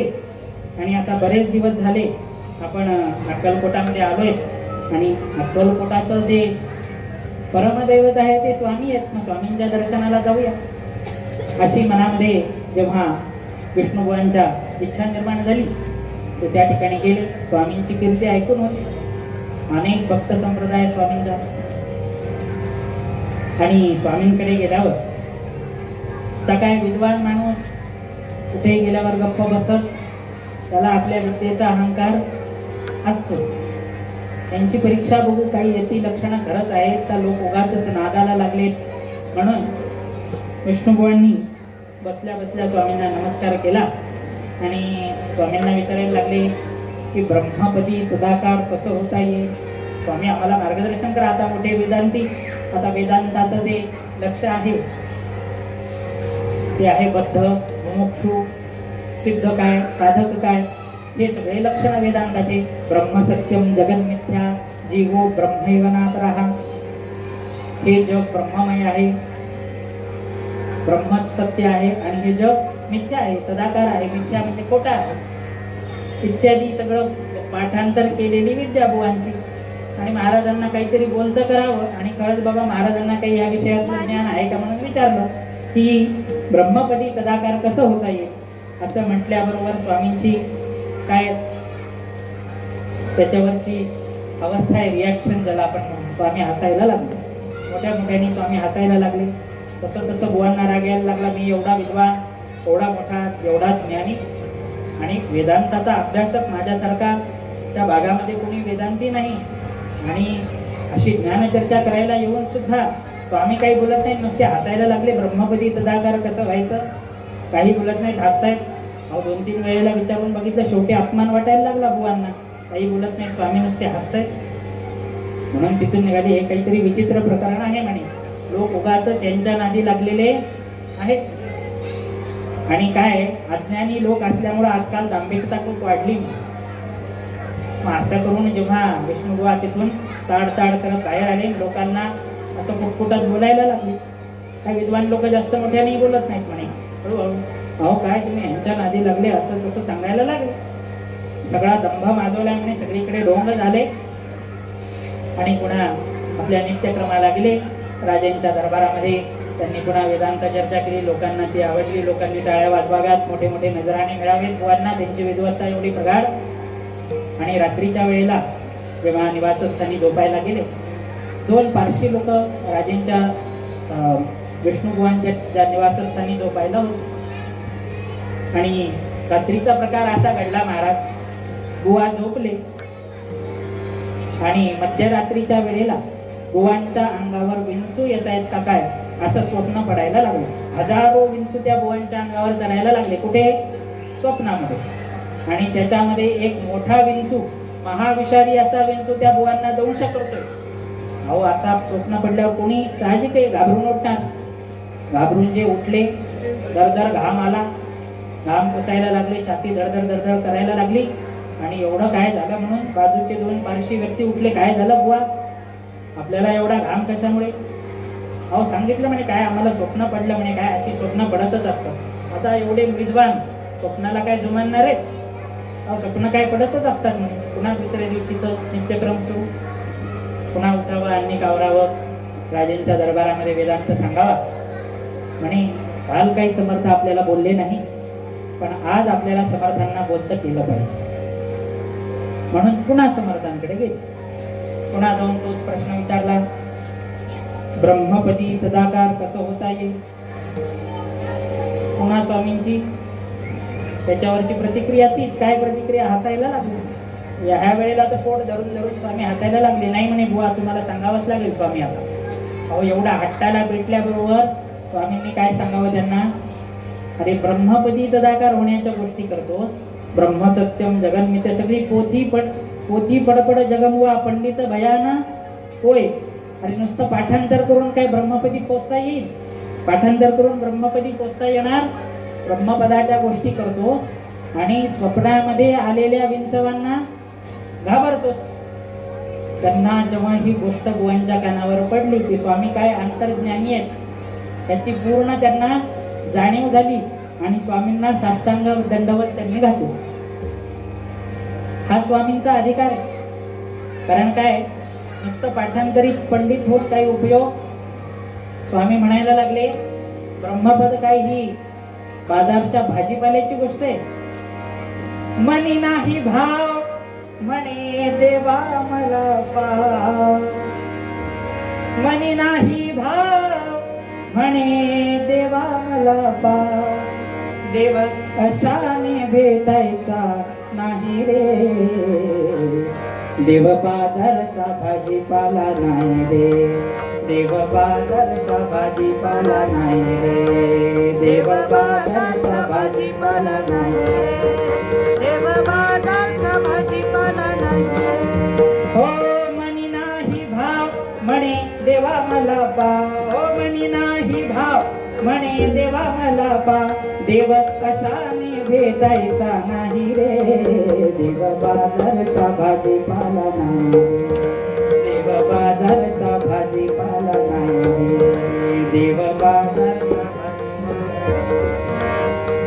लाकडाचा देव त्याला अगणित भेव, हो लाकडाचा देव त्याला अगणित भेव, मातीचा देव त्याला पाण्याचं भेव, मातीचा देव त्याला पाण्याचं भेव, देव अशाने भेटायचा नाही रे, देव बाजारचा भाजीपाला नाही रे, देव बाजारचा भाजीपाला नाही रे, देव बाजारचा भाजीपाला नाही रे, देव बाजारचा भाजीपाला नाही रे. देव कसं आहे स्वामी सांगायला लागले. नुसतं पाठांतर करून काही देव भेटणारा पोथ्या वाचून भेटेल त्याची गॅरंटी कसं आहे म्हणे, देवाचं देवत्व असे ठाई ठाई, देवाचं देवत्व असे ठाई ठाई, अहंकार मेल्या विन अनुभव नाही, अहंकार मेल्या विन अनुभव नाही, देव अशाने भेटायचा नाही रे, देव बाजारचा भाजीपाला नाही रे, देव बाजारचा भाजीपाला नाही रे. हो मनी नाही भाव म्हणे देवा मला पाव, हो मनी नाही भाव म्हणे देवा मला पाव, देव कशाने भेटायचा नाही रे, देव बाजारचा भाजीपाला नाही रे, देव बाजारचा भाजीपाला नाही रे, देव बाजारचा भाजीपाला नाही रे. स्वामींनी काय सांगितलं, खरा होई जागा श्रद्धे सहित, कसा होसी त्यावी स्वामी भक्त. हो संत श्रेष्ठ तुकाराम महाराज तेच सांगतात. काय सांगतात, विष्णुमय जग वैष्णवांचा धर्म, भेदा भेद भ्रम अमंगळ, कोण्याही जीवाचा न घडवो मत्सर, वर्म सर्वेश्वर पूजनाचे. तुका म्हणे एका देहाचे अवयव, सुख दुःख जीव भोगभावे. बुवांना स्वामींचा अधिकार कळला. आपण नुसत्या पोथ्या पुराण वाचले म्हणे, परंतु खरा अनुभव काही श्रद्धेचा घेतला नाही. आणि त्या दिवसांपासून बुवा हे स्वामींचे भक्त झाले. म्हणजे काय, तर अज्ञानरूपी अंधकाराकडून ज्ञानरूपी प्रकाशाकडे स्वामी आपल्याला घेऊन गेले. या चरित्रातून आपल्याला बघता येईल. अहो एवढंच नाही तर आपण सारिखे करीती तात्काळ, नुसतं अज्ञानाचा अंधकार घालून ज्ञानरूप प्रकाशाकडे नेतात एवढंच काम करत नाहीत. खरे सद्गुरू संत कसे असतात, स्वामी कसे असतात, तर स्वतः सारखं बनवतात. आपणा सारिखे करीती तात्काळ. आता थोडं ऐकायला आपल्याला वाटेल कसं आपण स्वामींसारखं होऊ शकू का, वेळ आहे ना आपल्याकडे. तर स्वामींसारखं जर व्हायचं असेल तर चरित्रामध्ये कथा आहे. ज्याप्रमाणे असं म्हणतात की परिसाला लोखंड जेव्हा लागल्या जातं तेव्हा त्या लोखंडाचं रूपांतर सोन्यामध्ये होतं. आपण सर्वांनी ती कथा ऐकली असेल की जेव्हा परिस नामक दगडाला एखादी लोखंडाची वस्तू आपण जाऊन स्पर्श करतो तेव्हा त्या लोखंडाचं रूपांतर सोन्यामध्ये होतं. पण त्या परिसाला जर आपण दुसरा दगड आणून लावला तर तो परिस त्या दगडाचा परिस बनवू शकत त्याच्याजवळ जायचं असेल तर लोखंड नेलं तर त्याचं सोनं होईल, पण दुसरा दगड आणून त्या परिसाला लावला तर तो आपल्यासारखा परीस घडवू शकत. पण स्वामी कसे असतात, सद्गुरू कसे असतात, तर दिव्यासारखे असतात. म्हणजे आपण स्वारीचे करीती तात्काळ दिव्यासारखे असणं म्हणजे काय, एका दिव्याने जसा दुसरा दिवा आपण प्रज्वलित करू शकतो. एक दिवा घ्यायचा, त्याला प्रज्वलित केलेलं आहे स्वामींचं तेज जे आहे ते प्रज्वलित आहे. आपली वाट त्याला नेऊन जर आपण लावली, आपण स्वामीमय झालो की नाही. दुसरा दिवा सुद्धा पहिल्या दिव्यासारखा. त्या गीत रामायणामध्ये एक अत्यंत सुंदर कॉन्सेप्ट मला ऐकायला भेटली. ती काय तर, ज्योतीने तेजाची आरती, सूर्याची आरती करायची असेल, मोठ्या देवाची आरती करायची, आपण कशाने करतो, फुलवात घेऊन काहीतरी आरती करतो. म्हणजे मोठ्या प्रकाशाला सुद्धा छोट्या प्रकाशाने आरती करता येते. म्हणजे आपणासारखे आपल्याला सुद्धा ते आपल्यामध्ये प्रज्वलित करतात. या संदर्भातली एक स्वामींच्या चरित्रातली लीला आहे की जेव्हा मंगळवेढ्यामध्ये स्वामी होते तेव्हा स्वामींचा बहुतेक मुक्काम हा अरण्यामध्ये असायचा, वनामध्ये राहायचे. आणि गावामध्ये फार क्वचित प्रसंगी यायचे. असं म्हणतात 10-12 वर्ष मंगळवेढ्यामध्ये अधिक काळ त्यांचा वनामध्येच गेला. तेव्हा या अरण्यामध्ये एक यवन स्वामींची सेवा करायला जायचा. यवन म्हणजे एक मुसलमान व्यक्ती स्वामींच्या सेवेसाठी जायचा. काय सेवा करायचा, स्वामींना चिलीम भरून द्यायचा. म्हणजे जी ओढण्याची चिलीम असते ती चिलीम त्यांच्यासाठी भरायचा, नित्य स्वामींना ती सेवा तो करायचा. अशा अनेक दिवसांची सेवा तो करायचा. आणि गावामध्ये यायचा, कोणी जो काही भाकर तुकडा देईल तो भाकर तुकडा ग्रहण करायचा आणि पुन्हा स्वामींच्या सेवेमध्ये रत व्हायचा. अशी अनेक वर्ष जेव्हा स्वामींनी सेवा घेतली तेव्हा स्वामींच्या मनात आलं याला अनुग्रह देऊया. म्हणून एक शुभ दिवस स्वामींनी बघितला आणि त्याच्या डोक्यावरती वरद हस्त ठेवला. अहो, एखाद्या मोठ्या व्यक्तीच्या आपण नुसत्या सहवासात आलो तर आपल्याला खूप भूषण वाटतं. नाही, आमचे ते नातेवाईक आहेत, काय आमची ओळख आहे, फलाण्या साहेबांसोबत ओळख आहे. त्यांच्या डोक्यावर साक्षात स्वामींचा वरद हस्त आहे. त्याची अवस्था काय झाली असेल, त्याला आत्मज्ञानाची प्राप्ती झाली आणि तो यवन पुढे मोठा अवलिया म्हणून प्रसिद्ध झाला, मोठा ज्ञानी. आणि लोक त्याला मानायला लागले आणि शेकडो लोक त्याच्या दर्शनाला यायला लागले. कारण जेव्हा त्याच्या दर्शनाला लोक यायचे तेव्हा लोकांची मनोकामना पूर्ण व्हायची. म्हणजे आपणासारखे करीती तात्काळ, मला हा विषय सांगायचा. पण आत्मज्ञानाची प्राप्ती झालेली असल्यामुळं तो कृष्णा तटाकी पिशाच्य वृत्तीनं फिरायचा. एकदा ज्ञान झाल्यावर साप तैशी उर्वशी, निद्रिस्थाला काय हो, अंगावर साप असला काय आणि अन्य काही असलं काय. ज्ञानाची प्राप्ती झाल्यामुळं कृष्णा नदीच्या काठावर तो पिशाच्य वृत्तीने एकांतामध्ये फिरायचा. आता लोक शेकड्यानं त्याचं दर्शन घ्यायला यायला लागले म्हणून त्याला हे फार काही रुचे नासं झालं त्या अवलियाला. म्हणून तो काय करायचा, तर तिथले दगड घ्यायचा आणि लोकांना मारायचा. आता सहसा त्याचे दगड कुणाला लागत असत म्हणे, पण एखाद्याला जर चुकून त्याचा दगड लागला तर त्याची मनोकामना पूर्ण व्हायची. म्हणजे जे कार्य स्वामी करू शकतात तेच कार्य तो अवलिया करू शकला. कशामुळं, खरा होई जागा श्रद्धेसहित. कुठल्या प्रकारची पोथी वाचली नाही, पंडिती केली नाही, काही अभ्यास केला नाही, शास्त्राचं ज्ञान कमावलं नाही, पण केवळ सश्रद्धा अंतःकरणाने स्वामींची सेवा केल्यामुळे अशी कृपा स्वामींनी त्याच्यावर केली. म्हणून निशंक मनानं आपण स्वामींची सेवा केली पाहिजे. निशंक मनाने का करायची, कारण शंका घेऊन कुठलंही काम केलं तर ते काम पूर्णत्वाला जात. अहो, आपल्या साध्या जीवनामध्ये सुद्धा होते का नाही की भाजी मीठ जास्त झालं का 2दा टाकलं का ग, चर्चा असतात आपल्या घरामध्ये. वास येतोय का, ते भाजून करपून गेलं तरी वास ये. सद्गुरुनाथ महाराज की जय. स्वामींच्या समोर शंका घेऊन कधीही जाऊ नये, निशंक मनाने जावं. का जावं, अक्कलकोटामध्ये स्वामी असताना त्यांच्या पुढे मोठे मोठे नैवेद्य यायचे, बर्फी यायचे, पेढे यायचे, श्रीखंड यायचं, विविध प्रकारचे नैवेद्य लोक समर्पित करायचे. आता असाच एक व्यक्ती तिथे दर्शनाला आला, शंकेखोर. निशंक का व्हायचं ते सांग. आणि त्याच्या मनात आलं, काय स्वामींची चांगली चंगळ दिसते, म्हणला एवढे सगळे पदार्थ खायला आता स्वामींच्या समोर बसून हा जर विचार एखादा व्यक्ती करत असेल तर स्वामी काय अंतर्ज्ञानी आहेत, त्यांना काय कळणार नाही. त्यांच्या जसं लक्षात आलं स्वामींनी काय लीला केली, सगळे पिढ्या बर्फीचे काटा बाजूला सरकवले आणि लाल मिरच्या मागवून घेतले.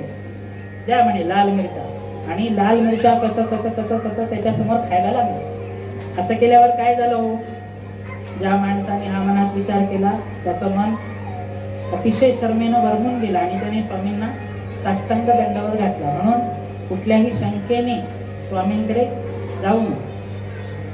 स्वामींसारखे महात्मे कसे असतात हो, त्यांना लोह काय आणि सुवर्ण काय, लोखंड काय आणि मंगल काय आणि अमंगल काय, त्यांच्यासाठी काही नाही. एवढंच नाही तर सोवळं ओवळं कुठल्याही प्रकारचं बंधन हे सिद्धांना नसतं. ते सगळे बंधन तुम्हा आम्हा प्रापंचिक लोकांसाठी आहेत. सिद्ध दशेला पोचलेल्या महात्म्यांना हे कुठले, आणि जे प्रत्यक्ष प्रभू दत्तात्रेयांचा अवतार आहे त्यांना ते हे बंधन, कारण त्यांचं चिंतन काय,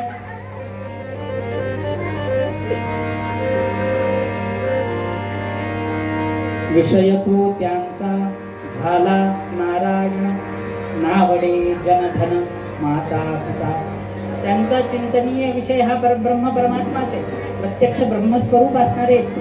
त्याच्यामुळे त्यांना जन धन लौकिक लक्षावधी रुपये स्वामींपुढे येऊन पडायचे, पण त्यांना त्याची काय किंमत, सोने आम्हा मृत्तिके समान. आपण ऐकलेली आहे कथा तुकोबारायांच्या संदर्भातली. तर सिद्ध दशेला पोचलेल्या महात्म्यांना ही कुठलीही बंधन आशापाश बांधून ठेवू शकत नाही. सामान्य व्यक्तीला ते आशापाश बांधून ठेवत असतात. त्या पेढ्या बर्फ्यांवरून अजून एक कथा आठवली. एक शेषाचार्य अग्निहोत्री नावाचे स्वामींचे परमभक्त होते आणि स्वामींच्या चरणावर स्वामी कितीही रागावलेले असतील तरी त्यांच्या चरणांवर जाऊन मस्तक ठेवण्याची त्यांची एकट्याचीच हिंमत होती असं म्हणतात. किती रागावलेले असले बाकी कोणी त्यांच्यासमोर जायला धजायचं, पण हे शेषाचार्य अग्निहोत्री तिथे जायचे, स्वामींच्या चरणांवर डोकं ठेवलं की स्वामी सुद्धा त्यांना हसून आशीर्वाद द्यायचे आणि बोलायचे. एवढं स्वामींवर त्यांची भक्ती आणि स्वामींचंही तेवढंच प्रेम या शेषाचार्यावर. बरं, कधी स्वामी रागावलेले असले तर शेषाचार्यांनी निर्भयतेने त्यांच्या समोर जावं आणि आपली तपकिरीची डबी त्यांच्याकडे धरावी. धरल्याबरोबर स्वामींनी त्यातली चिमूटभर तपकीर घ्यावी आणि ओढावी आणि मजेने हास्य विनोद करायला लागावा. असा अधिकार शेषाचार्यांना.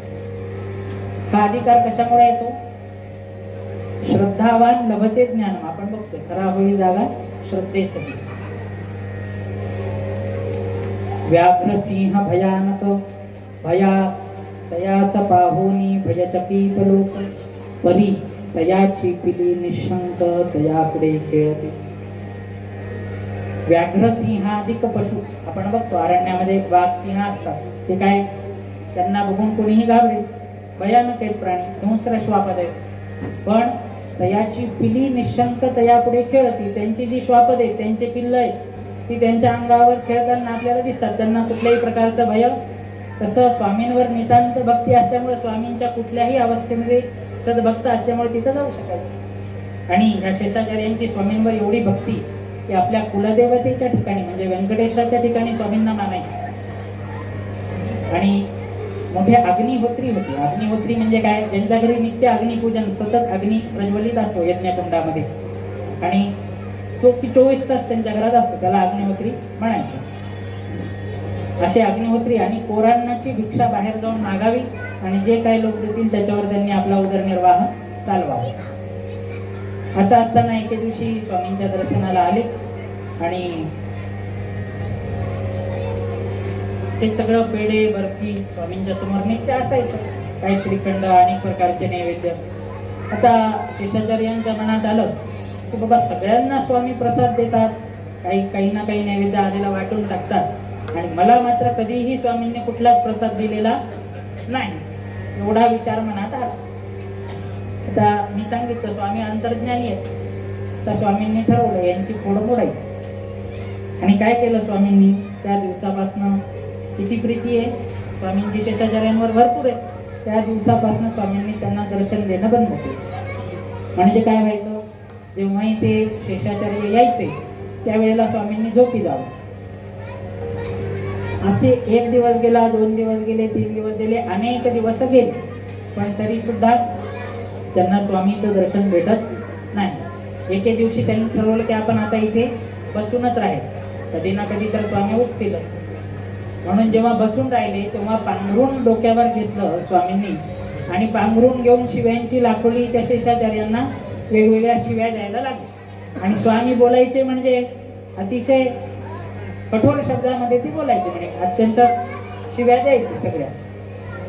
आता शेषाचार्यांना काय ना, एवढी आपली माऊली सारखी भक्ती स्वामींवर, आणि ते जर स्वामी आपल्या लेकराला बोलत नसतील तर त्यांच्या मनाची घालमेल व्हायला लागली की असं का झालं असेल. त्यांनी विचार केल्यावर त्यांच्या लक्षात आलं आपल्या मनामध्ये एके दिवशी पेढ्याची वासना निर्माण झाली, त्याच्यामुळं हे सगळं घडलं. त्यांना अत्यंत पश्चाताप झाला, तरी अनेक दिवस स्वामींच्या दर्शनाला यायला लागले. घरी अग्निहोत्र होतं आणि यज्ञामध्ये प्रज्वलित करण्यासाठी शेणाच्या आपण ज्या गौऱ्या म्हणतो त्याला शुभा म्हणतात. गौऱ्या टाकल्यावर जसं चुलीमध्ये ते प्रज्वलित होतात तसं त्या गौऱ्या त्याला शुभा म्हणायचं. शुभ कार्यासाठी त्या वापरल्यावर त्याला गौऱ्या म्हणायचं नाही, त्याला शुभा असा शब्द. तर त्या बनवण्यासाठी म्हणून ते गोठ्यामध्ये खास बागेमध्ये गेले आणि तिथून शेण त्यांनी जमा करायला सुरुवात केली. तेव्हाही बघितलं स्वामी झोपलेले ते. अत्यंत राग आला आणि त्यांनी काय केलं, त्या रागाच्या भरामध्ये ते शेण खायला सुरुवात केली आणि आपल्याच मनाशी म्हणायला लागले की माझ्या मनामध्ये ही पेढ्याची वासना निर्माण झाली, ती आता पुन्हा हो जर निर्माण झाली तर असं तुम्ही शेण खाई, स्वामी मला तुम्ही माफ करा. असं म्हणल्याबरोबर स्वामी पोट धरून सदा हसायला लागले आणि त्यानंतर म्हणे शेषाचार्यांना दर्शन द्यायला स्वामींनी सुरुवात केली. आता विषय हा पेढ्याचा किंवा हा नाहीये, तर काय असतं, संत चरण रज लागता सहज वासनेचे बीज जळून जाय. आपल्या मनामधली वासना निवृत्ती ते करतात. संत चरण रज लागता सहज वासनेचे बीज जळून जाय, जळून जाय मग राम नामे उपदे आवडी मग राम नामे उपदे आवडी. सुख घडो घडी वाढू लागे, सुख घडो घडी वाढू लागे, वाढू लागे मग राम नामे उपदे आवडी मग राम नामे, मग राम नामे, मग राम नामे. संत चरण रज जेव्हा आपल्याला लागते तेव्हा आपल्या संपूर्ण वासनेची निवृत्ती होते आणि आपली आवड ही रामनामाकडे भगवत चिंतनाकडे लागायला सुरुवात होते. हे स्वामींच्या चरित्रातलं. आणि आपल्याला जन्म मरणाच्या फेऱ्यातून मुक्तता वासनेची निवृत्ती झाल्यावर आहे, नाहीतर काय पुनरपि जननम पुनरपि मरणम पुनरपि जननी जठरे शयनम. 84 लक्ष जीवयोनी आहेत, एकानंतर एक जन्म घ्यावा लागेल. पुराणांमध्ये वर्णन आहे. त्या जन्म मरणाच्या फेऱ्यांमधनं कशी निवृत्ती करतात, तर एक दिवस समर्थांची स्वारी, अजून एक लीला प्रसंग ऐकूया. समर्थांची स्वारी एके दिवशी, माझ्यासोबत नंतर भजन म्हणायचे, ओके, थोडी एनर्जी सांभाळून ठेवा. समर्थांची स्वारी जेव्हा राजवाड्यामध्ये आली तेव्हा राजांच्या लक्षात आलं समर्थ आलेत अचानक भेटायला, म्हणून ते सामोरे गेले. समर्थांना मोठ्या आदराने त्यांनी आपल्या दरबारामध्ये बोलवलं आणि दरबारामध्ये बोलवल्यावर स्वामींसोबत ते पुढे देवघरामध्ये गेले. तिथे एक छानसा झोपाळा होता, त्या झोपाळ्यावर समर्थांना बसवलं. राजेंनाही समर्थांनी सांगितलं की आपणही बसा. असं म्हटल्यावर राजेही बसले आणि त्यांच्या गप्पा सुरू झाल्या. आणि देवघरामध्ये पुजारी बुवा गंध उगाळत होते, चंदनाचं खोड, आणि त्यांनी ते आपला गंध उगाळायचं त्यांचं काम चालू. स्वामींची इकडे गप्पा चालू आहेत. आणि त्या ठिकाणी गोष्ट अशी घडली की फुलवाती असतात, फुलवातीला आपण तूप लावलेलं असतं. त्या तुपाच्या फुलवातीला एक उंदीर यावा आणि त्या उंदराने तोंड लावावं आणि तिथून पळून जावं. आता त्या तुपाच्या आशेने तो उंदीर यायचा, त्या फुलवातीला तोंड लावायचं आणि तिथून निघून जायचा. आता पुजारी बुवा आधीच गंध उगाळून उगाळून घामाघूम झालेले आणि हा काय उंदीर मध्ये मध्ये येतोय बाबा. म्हणून पुजारी बुवांच्या तळपायाची आग मस्तकाला गेली की सारखा उंदीर यावा, त्यांनी त्या फुलवातीला तोंड लावावं आणि त्या ठिकाणाहून पळून जावं. आता म्हणे याची खोड मोडली पाहिजे. पुजारी बुवांनी त्याचं येणं जाणं बघितलं आणि पुढच्या वेळेला जेव्हा आले हातातलं खोड घेतलं आणि त्या उंदराला फेकून मारलं. उंदराला फेकून मारल्याबरोबर काय झालं, जागेवरच तो उंदीर गतप्राण झाला. आता उंदीर जेव्हा गतप्राण झाला तेव्हा पुजारी बुवा म्हणायला लागले, बरी झाली, हद्दल घडली या उंदराला. सारखा येत होता, फुलवातीला तोंड लावत होता. तो उंदीर असा शेपूट धरली आणि चिमटे घेऊन त्या तिथून बाहेर जायला लागले. स्वामी समर्थ आणि राजेसाहेब झोपाळ्यावर बसलेले होते. स्वामींनी पुजारी बुवांना आवाज दिला, ओ पुजारी बुवा इकडे या. आवाज दिल्याबरोबर पुजारी बुवा धावतच गेले स्वामींकडे आणि आता स्वामींपुढे काय बोलणार म्हणून त्यांना नमस्कार केला. काय हातात म्हणे तुमच्या? हो आमच्या हातामध्ये उंदीर आहे, ते घ्या समर्था. माझ्याकडे द्या म्हटल्याबरोबर समर्थांच्या तर हातावर तो उंदीर ठेवला. आता गतप्राण झालेला उंदीर, आता समर्थ काय करते त्या उंदराचं? समर्थांनी काय केलं, वासनेचे बीज जोडून गेल्यावर काय होतं, जन्म मरणाच्या फेऱ्यातून कसा माणूस सुटतो या संदर्भातलं चिंतन आहे. त्या कथेमधला दृष्टांत आपल्याला घ्यायचा. समर्थांनी त्या उंदराला हातात घेतलं, झोपाळ्यावर बसले होते. पूर्वीच्या काळच्या आपल्याला झोपाळ्या पंगई ज्याला म्हणतात, त्याला असे रिंग असायचे आणि त्याला गज लावलेला असायचा. त्या उंदराला घेतलं, त्या रिंग मधून एकदा इकडून घालावं, इकडून काढावं, पुन्हा एकदा इकडून घालावं, इकडून काढावं, असं गोल गोल गोल 7, 8, 10 वेळेला केलं. सगळे लोक बघायला लागले, आता स्वामी हे काय करतायत. असं 7, 8 वेळेला जसं काढलं, जणू काही जन्म मरणाच्या फेऱ्यातूनच स्वामी त्याची मुक्ती करतायत का काय असं वाटायला लागलं. आणि काढल्यावर हातावर ठेवलं आणि ठेवल्याबरोबर म्हणले, बच्चा जाओ. हो असं म्हटल्याबरोबर तो मेलेला उंदीर तोंड कनोडी मारून निघून गेला त्या ठिकाणी. सगळेजण हा प्रकार बघून फक्त झाली, काय ही स्वामींची लीला आहे, आघात अशी स्वामींची लीला आहे.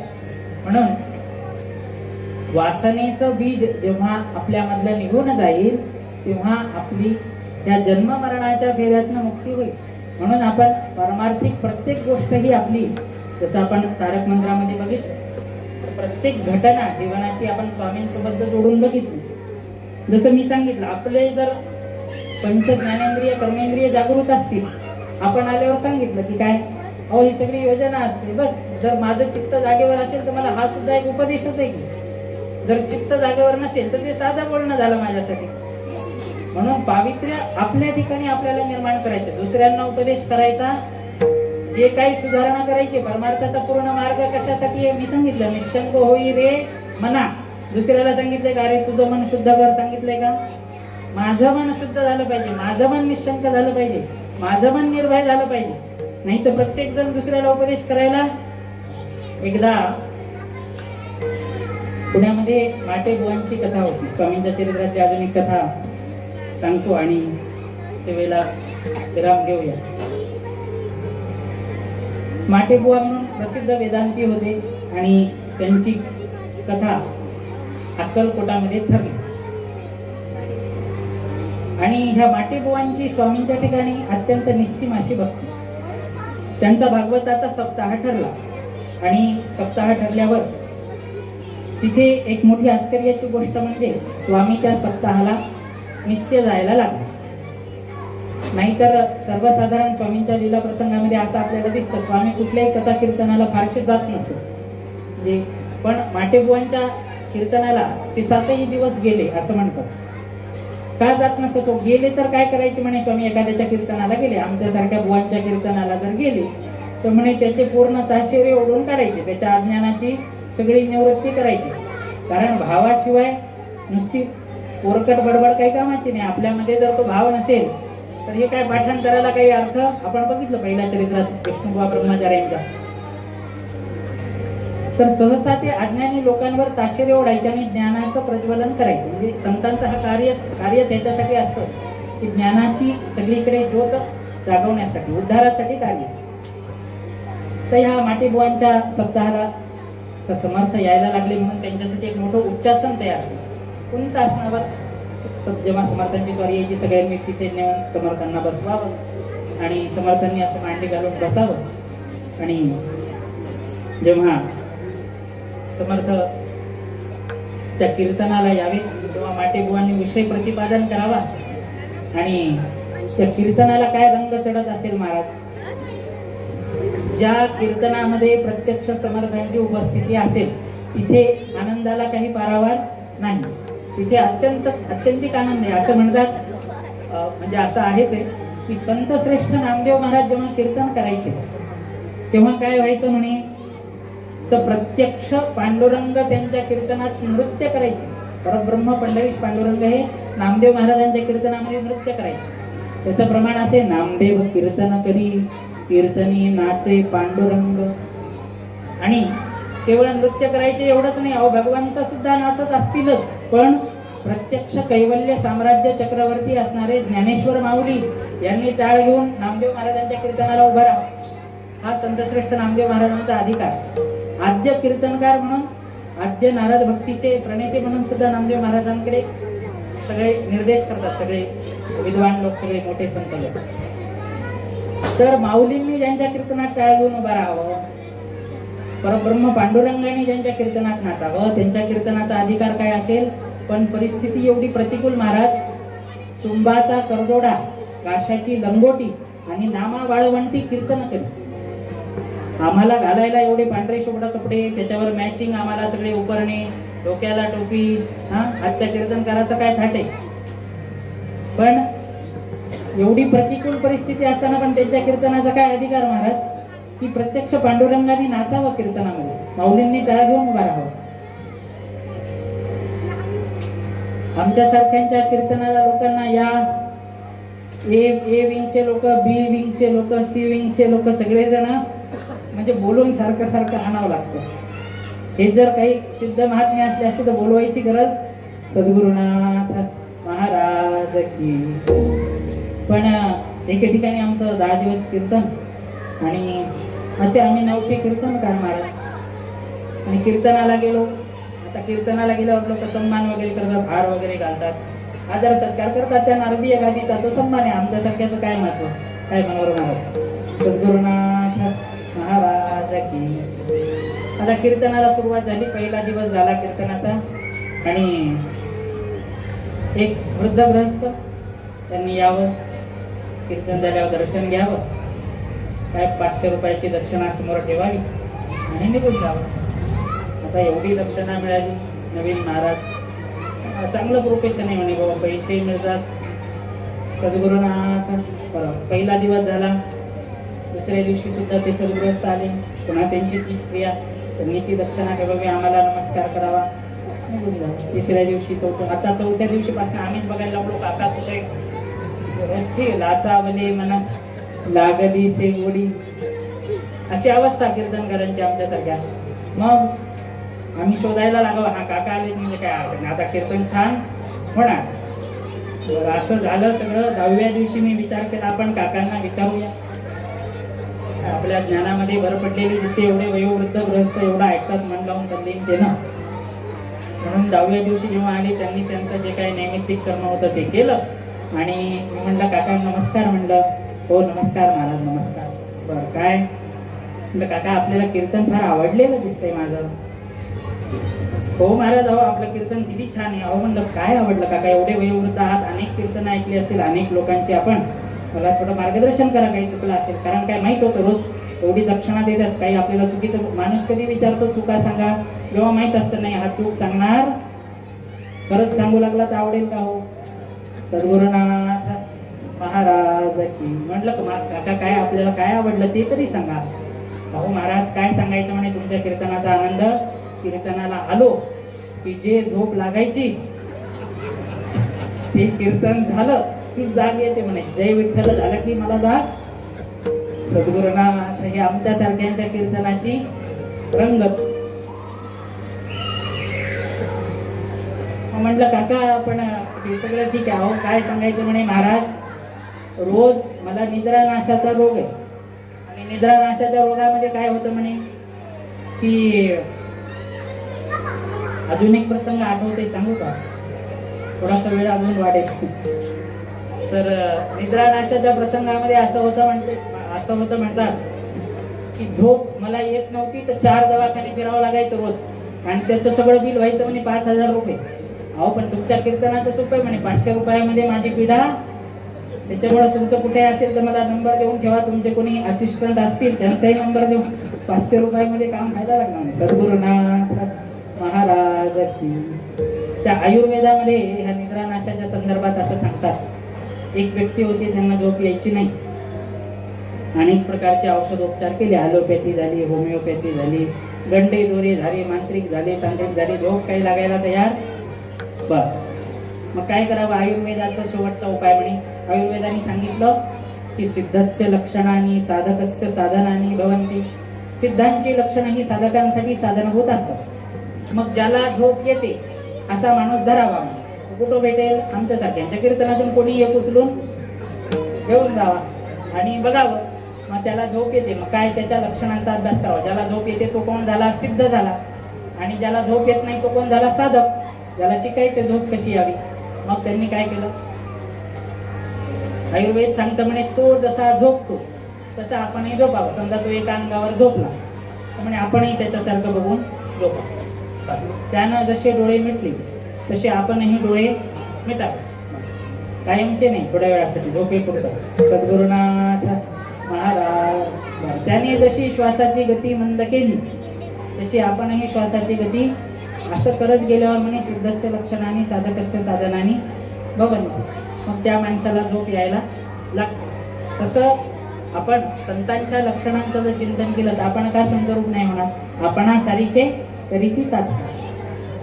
असो, त्यांच्या माटेबुवांच्या कीर्तनाचा रंग अत्यंत चढला, कारण ज्या कीर्तनामध्ये प्रत्यक्ष स्वामी असतील त्या कीर्तनामध्ये काय रंगत असेल महाराज. आणि विषय प्रतिपादन करत असताना ते म्हणायला लागले की ह्या भवसागरामधून कोणते चरण आम्हाला पार करतील? संसार रूपी भवसागरातून कुठले चरण मला पार करतील? असं म्हटल्याबरोबर उच्चासनावर बसलेल्या स्वामींनी आपला सव्य पाय खाली सोडला. सव्य पाय म्हणजे उजवा पाय. स्वामींनी हासा खाली सोडला आणि माटेबुवांचं जेव्हा त्याच्याकडे लक्ष केलं ते धावत पडत कीर्तनातून स्वामींच्या चरणाशी गेले, लोटांगण घातलं आणि स्वामींचा पाय घट्ट आपल्या हृदयाशी त्यांनी कवटाळून ठेवला. कारण खरंय का? सतकी नाव ठेवटिया सतगुरु. सतकी नाव ठेवटिया सतगुरु. सतकी नाव. या भवसागरातून आपल्याला तरुण जायचं असेल तर नावाडी कोण पाहिजे? समर्थांसारखा पाहिजे. ठेवटिया सतगुरु. सतकी नाव ठेवटिया सतगुरु. भवसागर तर आयो पारुजी मैंने. भवसागर तर आयो पारुजी मैंने. राम रतन धन पायो पारुजी मैंने. राम रतन धन पायो पारुजी मैंने. राम रतन धन पायो. भवसागरातून पार नेण्यासाठी स्वामी हे नावाडी असल्यावर का आपली नाव पार होणार नाही? आणि स्वामींचं ते त्यावेळेस त्या घटनेवरती प्रतिक्रिया बघून त्यांनी आपला उजवा पाय पकडला. हे बघतात स्वामींनी आपला डावा पाय सुद्धा खाली सोडला आणि डावा पाय खाली सोडल्यावर बाळाप्पांनी तो डावा पाय आपल्या हृदयाशी कवटाळला. म्हणून आजचा हा गुरुपौर्णिमेचा आपला महोत्सव आणि आपल्या समर्थ श्री स्वामी समर्थ मंडळाचा हा प्रथम वर्धापन दिन. त्या निमित्ताने आपण स्वामींच्या चरणी असं चिंतन करूया की आपलं संसारातलं मन हळूहळू का होईना, अंशतः का होईना, आपली प्रत्येक घटना आपण स्वामींशी जोडू शकतो का? आपण आपल्याला जे शक्य असेल ते चांगलं चिंतन, आपल्याला जर आर्थिक शक्य असेल तर आर्थिक कोणाची मदत करू शकतो का? शारीरिक आपण श्रम देऊ शकलो तर ते आपण करू शकतो का? म्हणजे मी प्रेमानंद महाराजांचं उदाहरण सांगितलं. सगळ्यात चांगली घटना म्हणजे परोपकारार्थ निधम शरीरम. आपण जे काही आपल्याला जे शक्य अंशतः का होईना ते करू शकतो का? अशी सद्भावना स्वामींच्या चरणी करण्याचा प्रयत्न करूया. मी पुन्हा एकदा आपल्या मंडळाच्या प्रथम वर्धापन दिनानिमित्त आपल्या सर्वांना शुभेच्छा देतो. आणि खरं सांगायचं तर स्वामी चरित्राविषयी मला फार अभ्यास नाही आहे माझा, परंतु या निमित्तानं मी अगोदर 2-3 कीर्तनकारांचे नंबर दिले होते, पण कदाचित तुम्ही सांगितल्यासारखं स्वामींची इच्छा असावी म्हणून त्या निमित्ताने मला त्यांच्या चरणारविंदी माझी ही थोडकी मोडकी सेवा समर्पित करता येते. त्याबद्दल मी आपल्या सर्व आयोजकांचेही धन्यवाद देतो. आणि झालेली ही माझी वाङ्मयीन सेवा स्वामींच्या चरणी समर्पित करतो. थोडा वेळ आपण प्रेमाने स्वामींचं भजन करूया आणि त्यानंतर आयोजक जे सांगतील त्यानुसार. आता एवढ्या स्वामींच्या लीला आपण गाण्याचा या ठिकाणी प्रयत्न केलाय, तर भजनाचा आवाज आता खरं आपल्याला सगळ्या लहान मुलांना एनर्जी देण्याची आवश्यकता आहे. मोठ्या आवाजामध्ये भजन करायचं. श्री स्वामी समर्थ, जय जय स्वामी समर्थ. श्री स्वामी समर्थ, जय जय स्वामी समर्थ. महाराज श्री स्वामी समर्थ, जय जय स्वामी समर्थ. श्री स्वामी समर्थ, जय जय स्वामी समर्थ. श्री स्वामी समर्थ, जय जय स्वामी समर्थ. म्हणा.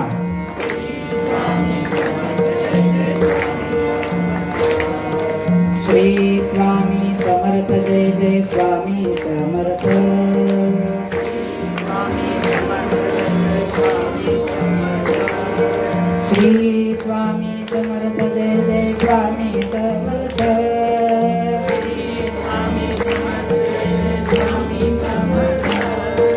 श्री स्वामी समर्थ, जय जय स्वामी समर्थ. श्री स्वामी समर्थ, जय जय स्वामी समर्थ. श्री स्वामी समर्थ, जय जय स्वामी समर्थ.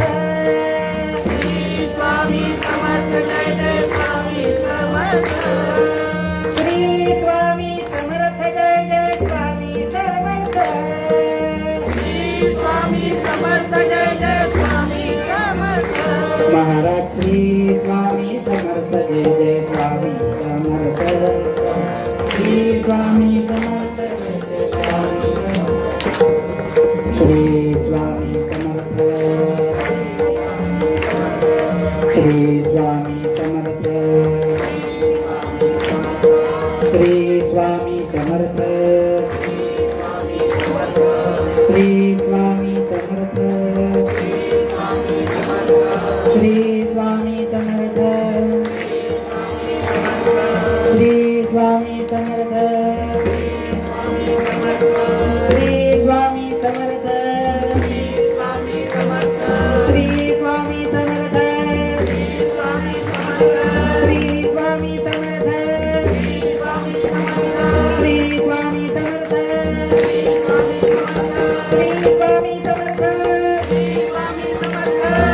स्वामी समर्थ. श्री स्वामी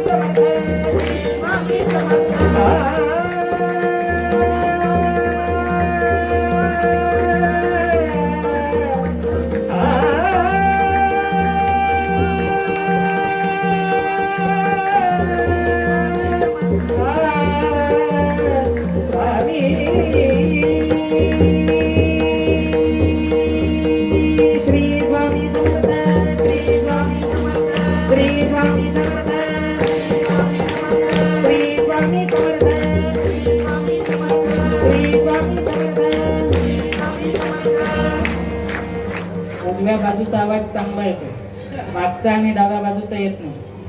थोडा जोरदार पाहिजे आपल्याला. श्री स्वामी समर्थ. श्री स्वामी समर्थ. श्री स्वामी समर्थ.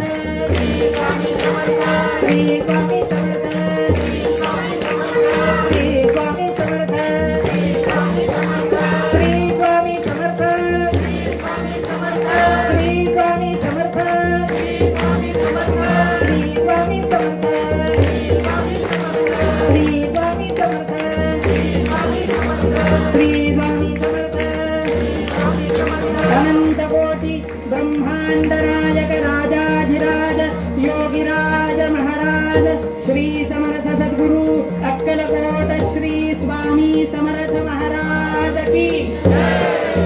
अवधूत चिंतन श्री गुरुदेव श्री स्वामी